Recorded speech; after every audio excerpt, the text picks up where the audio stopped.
So కుంకుమను ఇంట్లోనే తయారు చేసుకోవచ్చండి. ఎటువంటి కెమికల్స్ని వాడకుండా ఇలా ఈజీగా 5 నిమిషాలలో మనకి కుంకుమ అనేది రెడీ అయిపోతుంది. 2 టీ స్పూన్స్ వరకు నేను పసుపును తీసుకున్నానండి. దీంతో పాటు 1 టీ స్పూన్ వరకు ఈటింగ్ సోడాను వేసుకోవాలి. ఇలా 2:1లో తీసుకోవాలండి. అప్పుడే కుంకుమ అనేది మనకి పర్ఫెక్ట్గా వస్తుంది. ఈ పసుపులో వేసిన ఈటింగ్ సోడా అనేది పూర్తిగా కలిసేటట్టు కలుపుకోవాలండి.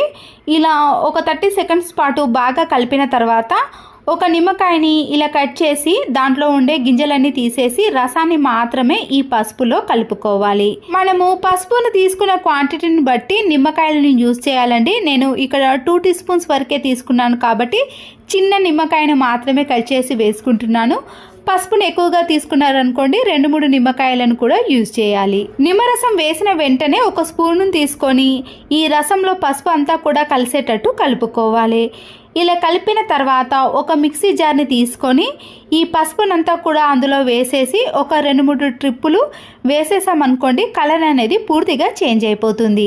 బయట తీసుకున్న కుంకుమకి ఇంట్లో ప్రిపేర్ చేసిన కుంకుమకి చాలా తేడా ఉంటుందండి. వాటిలో అయితే ఎక్కువ కెమికల్స్ ఉంటాయి. ఇలా ఇంట్లోనే మనము నీట్గా ప్రిపేర్ చేసుకోవచ్చు.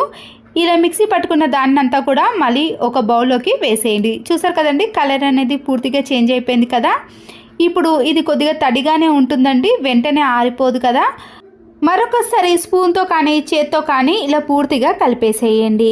కలిపేసి మీరు ఒక 2 మినిట్స్ పాటు బయట కానీ లేదా ఎండ తగలకుండా వేడిగా ఉన్న ప్రదేశంలో కానీ పెట్టేసేయాలి. 2-3 మినిట్స్ పాటు నేను ఆరబెట్టేసానండి.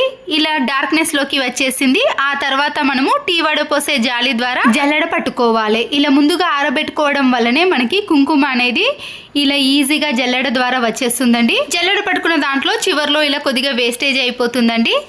దాన్ని పక్కన పెట్టేసి మనము ఈ కుంకుమను ఇలా దేవునికి కానీ లేదా ఇంట్లో బొట్టు పెట్టుకోవడానికి యూస్ చేసుకోవచ్చండి. బయట తీసుకున్న కుంకుమ కంటే ఈ కుంకుమ పర్ఫెక్ట్గా ఉంటుంది. చూసారు కదండి నేను పంచపావులో వేసింది కొద్దిగా కలర్ అనేది తక్కువగా ఉంది, అది బయట తీసుకున్నాను. ఇలా మనం ప్రిపేర్ చేసుకునేది డార్క్గా కలర్ అనేది థిక్నెస్లో ఉంటుందండి. ఒకవేళ మీకు ఇంత కలర్ అవసరం లేదు అంటే మనము వంట సోడాను నిమ్మరసాన్ని కొద్దిగా తక్కువ క్వాంటిటీలో తీసుకున్నాం అనుకోండి ఈ కలర్లో వస్తుంది. చూసారు కదండి సింపుల్గా పసుపు నుంచి మనము కుంకుమను ఇలా ఇంట్లోనే ఎంత కావాలంటే అంత ప్రిపేర్ చేసుకోవచ్చు.